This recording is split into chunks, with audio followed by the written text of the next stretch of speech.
Hello guys, once again, welcome to Tess Rania's Cooking. So for today, gagawa tayo ng special pork embutido. So ito guys, gagamitin natin pork giniling, 1 kilo, and then chopped onions, grated cheese, chopped carrots. Gamit din tayo ng 3 eggs as our binder, chopped pickles,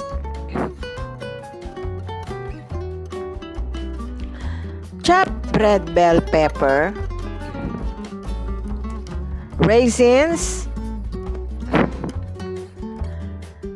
iodized salt, black ground pepper, then of course our breadcrumbs,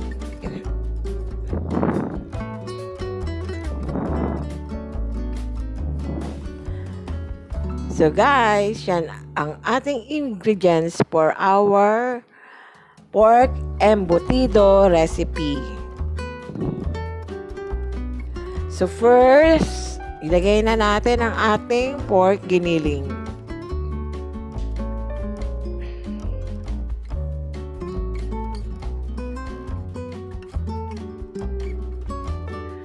Then, i-fry natin ang ating chopped carrots. Lagay din natin ang ating chopped onions.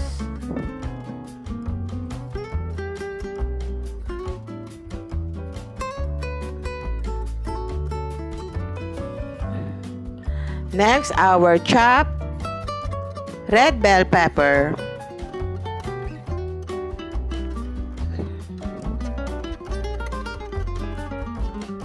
Our raisins, our chopped pickles. So yan ang yung raisins and pickles ang magbibigay tamis sa ating embutido. So lagyan na natin ang ating grated cheese.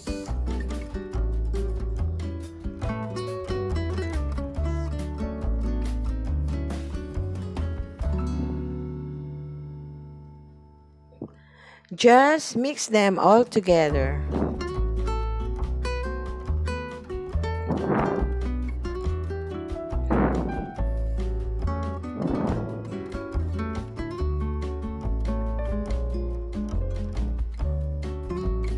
Then our ground black pepper, our iodized salt,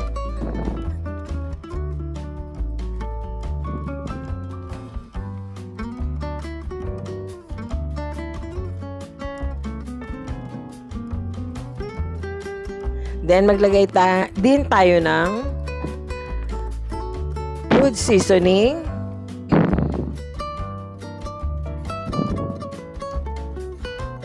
around 2 tablespoonful. Then just mix them all together again. So ayan guys, naamoy ko na siya. Amoy pa lang, masarap na. Then next, lagay na natin ng 2 cups breadcrumbs.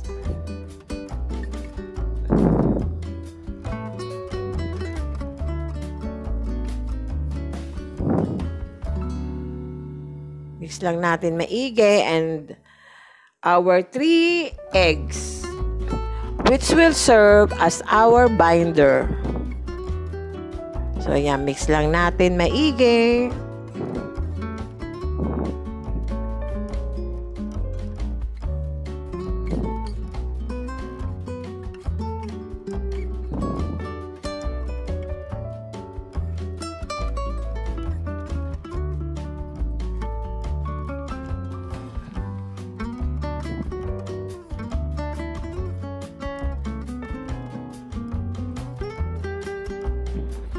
So, okay na siya guys. Na-mix na natin siya.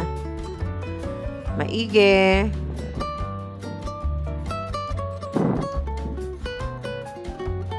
So, ready na tayong ilagay siya sa ating foil.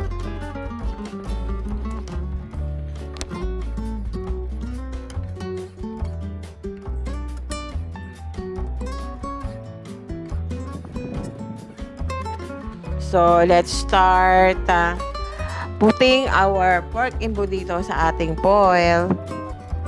So, ganyan lang guys. Kuha tayo ng aluminum foil. And then, i-shape lang natin siya ng cylinder shape or pahaba. Yan.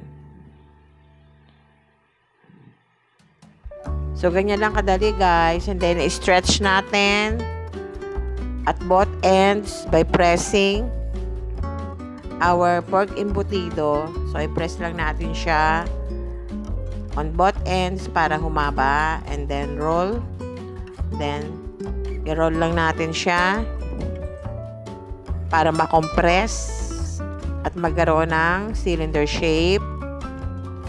So, let's cut our foil.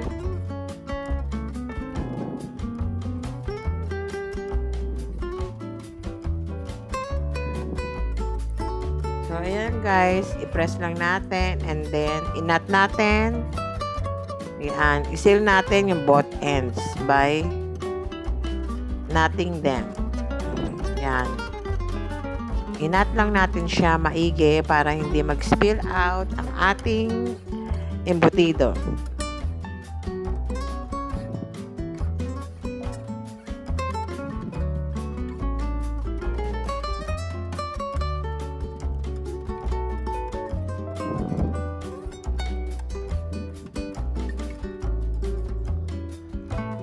Then, same thing. Lagay ulit tayo sa foil.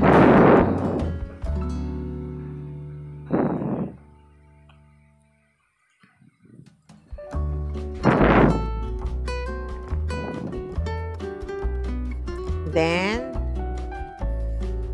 i-roll natin siya by pressing. So, i-press natin siya pahaba. Para humaba ang ating embutido at magkaroon ng cylinder shape. So, ayan guys. So, ganyan lang kadali guys. And then, cut again.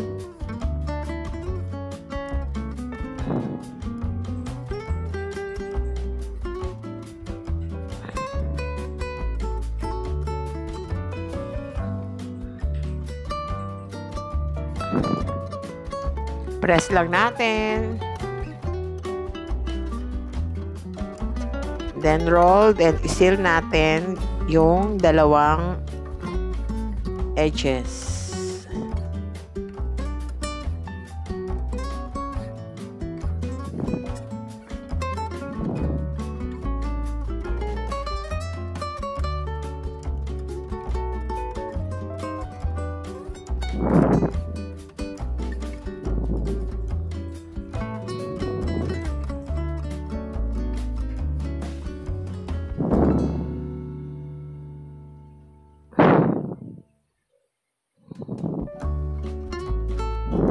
So, the same procedure, guys.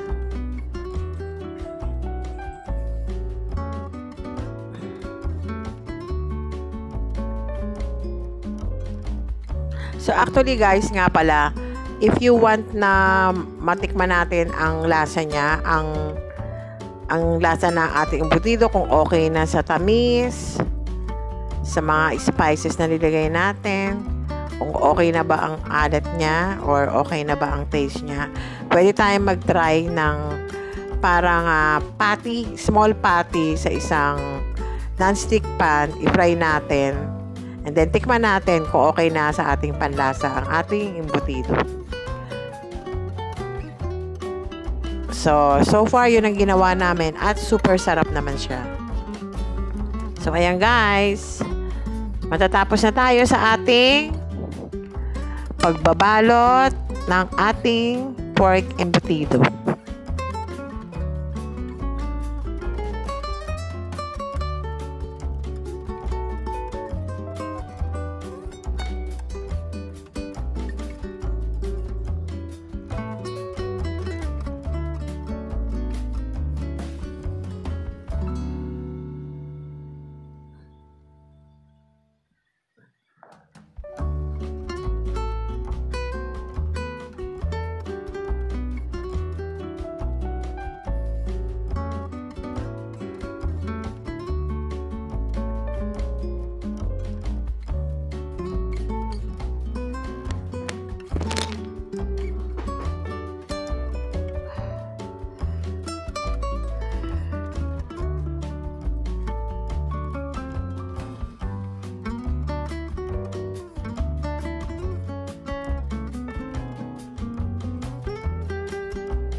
So guys, all in all, nakagawa ako ng 8 na embutido. So ayan guys, ready na tayo to steam them. So ilagay na natin ating embutido sa ating steamer.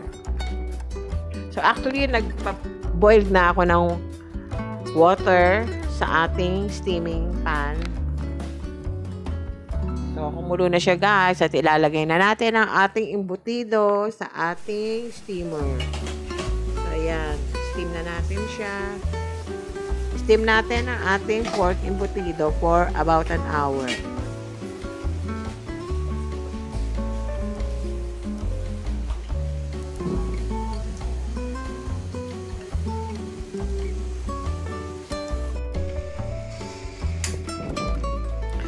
So, after 1 hour, luto na ang ating pork embutido. So, ayan na siya, guys. Tatanggalin na natin siya para mapalamig na natin. And syempre, after that, ang aking favorite part, natitikman na natin ang ating finished product. So, amoy pa lang, masarap na. So, saan pa kayo guys? Gawa na kayo ng embutido.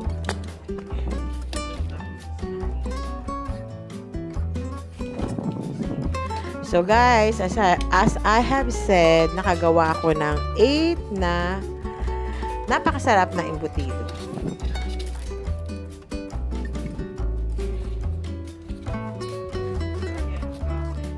So, ayan na guys. Palamigin lang natin at titikman na natin siya maya-maya.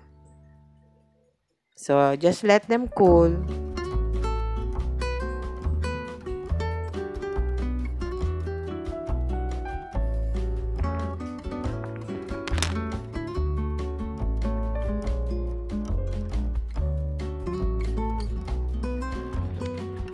So, andito na naman tayo sa aking favorite part, ang tikiman portion. So, ayan guys, excited na ba kayo? So, ayan ang ating finished product, ang pork embutido. So, ayan, ketchup. Wow. So yummy. Parang nakalimutan ko yata name ko ah. Joke lang guys. Guys, so ano pa inaantay nyo? Napakasarap ng ating embutido. Gumawa kayo nito sa inyong bahay, makakatipid pa kayo at marami pa ang matutuwa sa inyong nilutong embutido. Pwede rin yung palaman sa tinapay. So, ulam sa kanin. So, yung mga natira kong embutido, nilagay ko lang sa chiller. So, chiller, pagka lulutuin nyo after 3 days, pwede po sa chiller. Kung more than 3 days, abutin ng 2 weeks. So, mas okay kung ilalagay nyo muna sa freezer. So, itaw nyo muna before na initin ninyo. So, guys, napaka-healthy ng ating embutido. Sana gumawa rin kayo ng ganitong recipe. Pang-ulam na, pwede rin yung gawing pang-negosyo. Pwede kayo mag-online selling yan.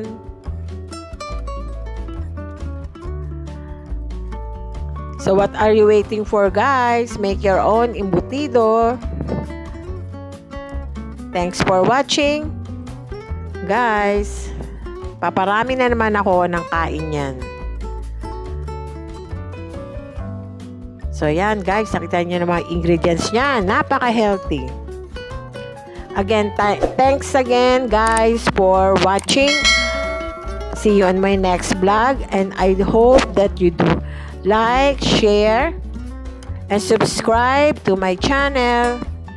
Again, thanks for watching. God bless.